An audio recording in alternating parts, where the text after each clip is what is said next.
মামলা করতে থানায় এসে শিক্ষার্থীদের পাল্টা মামলায় গ্রেপ্তার হন উপজেলা চেয়ারম্যান। বাসাবাড়ি ভাঙচুর ও অগ্নিসংযোগ করা হয়েছে জানিয়ে থানায় মামলা করতে যান দিনাজপুরের বোচাগঞ্জ উপজেলা পরিষদের চেয়ারম্যান আফসার আলী। একই সময় থানায় উপস্থিত ছিল বৈষম্য বিরোধী শিক্ষার্থীদের একটি প্রতিনিধি দল। এ সময় কথা কাটাকাটি থেকে শিক্ষার্থীদের উপরে চড়াও হয়ে হুমকি দেন তিনি। এরপর কয়েকশো শিক্ষার্থী জড়ো হয়ে ঘিরে ধরেন ওই চেয়ারম্যানকে। তাদের তোপের মুখে চেয়ারম্যান পদ থেকে পদত্যাগের মৌখিক ঘোষণা দেন তিনি। পরে শিক্ষার্থীদেরই করা একটি মামলায় থানা চত্বরে গ্রেপ্তার হন আফসার আলী। গতকাল শুক্রবার রাতে দিনাজপুরের বোচাগঞ্জ থানা চত্বরে এ ঘটনা ঘটে। উপজেলা চেয়ারম্যান আফসার আলী একই উপজেলা আওয়ামী লীগের সাধারণ সম্পাদক পদেও আছেন। এবারই প্রথম চেয়ারম্যান নির্বাচিত হয়েছিলেন তিনি। গত 5 আগস্ট সরকার পতনের পরে থেকে তিনি আত্মগোপনে ছিলেন। বৈষম্য বিরোধী ছাত্র আন্দোলনের শিক্ষার্থীদের পক্ষে দায়ের করা ওই মামলায় বাদী হয়েছেন হাজী মোহাম্মদ দানেশ বিজ্ঞান ও প্রযুক্তি বিশ্ববিদ্যালয়ের শিক্ষার্থী ফয়সাল মোস্তাক। মামলার এজাহার সূত্রে জানা গেছে, গত 18 জুলাই ছাত্র আন্দোলন চলাকালে শ্বেতাগঞ্জ সরকারি কলেজ থেকে শিক্ষার্থীরা একটি শান্তিপূর্ণ মিছিল বের করেন।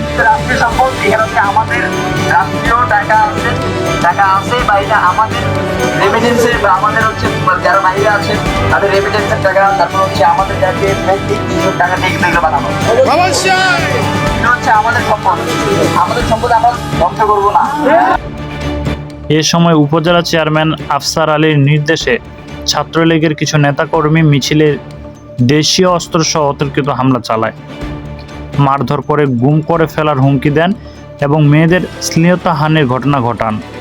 তাদের হুমকি ধমকিতে এলাকার কোনো চিকিৎসা কেন্দ্রে গিয়ে চিকিৎসা পর্যন্ত নিতে পারেননি শিক্ষার্থীরা। মামলায় আসামি হিসেবে সাবেক নৌ পরিবহন প্রতিমন্ত্রী ও দিনাজপুর 1 আসনের সাবেক সংসদ সদস্য খালিদ মাহমুদ চৌধুরী, তার ব্যক্তিগত সচিব আবদুল্লাহ আল বাশার সহ 24 জনের নামে উল্লেখ করে মামলা করা হয়েছে। এছাড়া অজ্ঞাত পরিচয়ে আসামি করা হয়েছে 70 থেকে 75 জনকে। শুক্রবারের ঘটনায় বোচাগঞ্জ পৌর শহরে একজন বাসিন্দার নাম প্রকাশ না করা সত্ত্বেও প্রথম আলোকে বলেন, 5 আগস্ট পর থেকে পার্শ্ববর্তী এক উপজেলা সপরিবারে আত্মগোপনে ছিলেন চেয়ারম্যান আফসার আলী। শুক্রবার সন্ধ্যায় কিছু সময় আগে স্ত্রী সন্তানকে নিয়ে থানায় আসেন। বাড়ি ভাঙচুরের মামলা করতে এসে এ সময় বৈষম্য বিরোধী শিক্ষার্থীরা চেয়ারম্যানের উপস্থিতিতেই থানার ভারপ্রাপ্ত কর্মকর্তাকে প্রতিটি মামলার নিরপেক্ষ তদন্ত কার্যক্রম অনুরোধ জানিয়ে বলেন, এটা আওয়ামী লীগের দেশ না, এটা স্বাধীন বাংলাদেশ। শিক্ষার্থীদের মুখে এমন কথা শুনে তাদের উপর চওড়া হন আফসার আলী, হুমকি দেন শিক্ষার্থীদের। মুহূর্তে শিক্ষার্থীরা স্লোগান দেওয়া শুরু করে।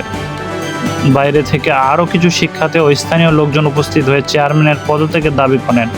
পরে মাইক হাতে নিয়ে তিনি মৌখিক পদত্যাগের ঘোষণা দেন এবং 7 কার্যদিবসের মধ্যে লিখিত পদত্যাগ করবেন বলে জানান। এ সময় বোচাগঞ্জ উপজেলা আইন শৃঙ্খলা পরিস্থিতি নিয়ন্ত্রণে দায়িত্ব পালনকারী সেনাবাহিনী সদস্যরা উপস্থিত ছিলেন।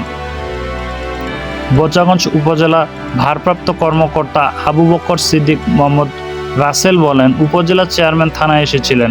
এ সময় থানায় শিক্ষার্থীদের সঙ্গে চেয়ারম্যানের কথা কাটাকাটি হয়। পরে শিক্ষার্থীদের তোপের মুখে তিনি মৌখিক পদত্যাগ করেন। শিক্ষার্থীদের দায়ের করা একটি মামলায় চেয়ারম্যানকে গ্রেফতার করে শুক্রবার রাত 11:30টায় আদালতের মাধ্যমে কারাগারে পাঠানো হয়।